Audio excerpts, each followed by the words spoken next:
राधे राधे महाराज जी, आपके चरणों में कोटि कोटि प्रणाम।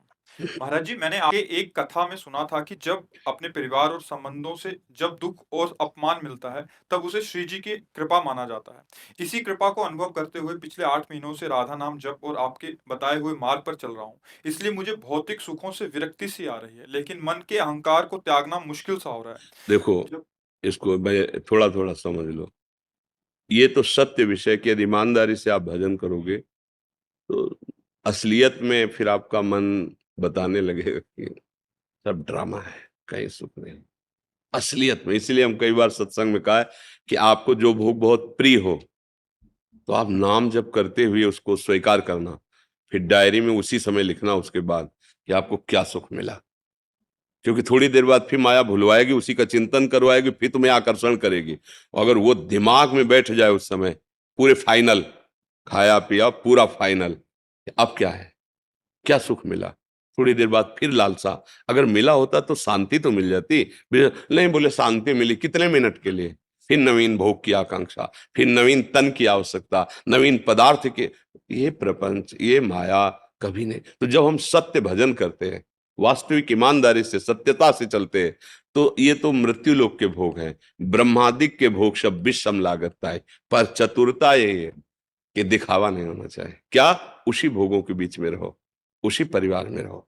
मन बैरागी हो रहा ना, नाम जप करो और किसी को जानने मत दो, और अपने कर्तव्य का पालन करो, निकल जाओगे।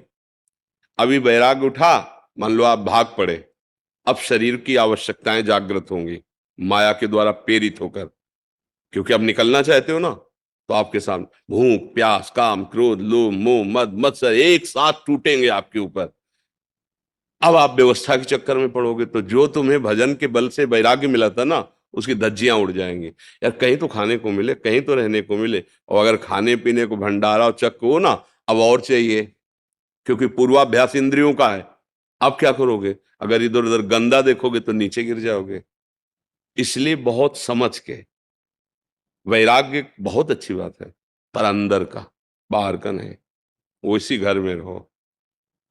अब मान लो आपने पाणी ग्रहण किया, पत्नी आपको तो वैराग्य चढ़ा है, उसका संसार का भाव, भगवान नाम लेते हुए उसकी भाव, क्योंकि अधिकार है, पाणी ग्रहण किया है, उसकी भावना की पूर्ति। अब ये नहीं कि भाई हमने सुन लिया कि ब्रह्मचर्य सर्वोपरि साधन, अब हम नहीं, ऐसा नहीं।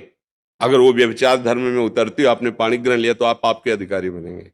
आपको संयम से रहते हुए उसको समझा बुझा के जितना लंबा समय खींच सके, क्योंकि आपने पाणी ग्रहण लिया। अगर बुद्धिमानी से नहीं चलोगे ना, तो ये माया है, 4 दिन का वैराग्य है, फिर पिछला को वहीं खड़ा कर देगी।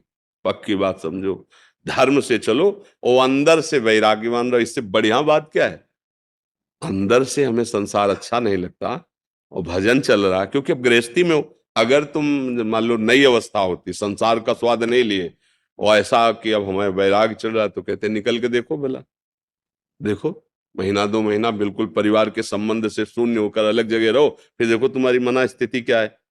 खान पान की कोई व्यवस्था नहीं, रहने की कोई व्यवस्था नहीं। देखो, अब बोले हाँ 4 महीने हो गए कोई व्यवस्था, हाँ तो और आगे बढ़ो।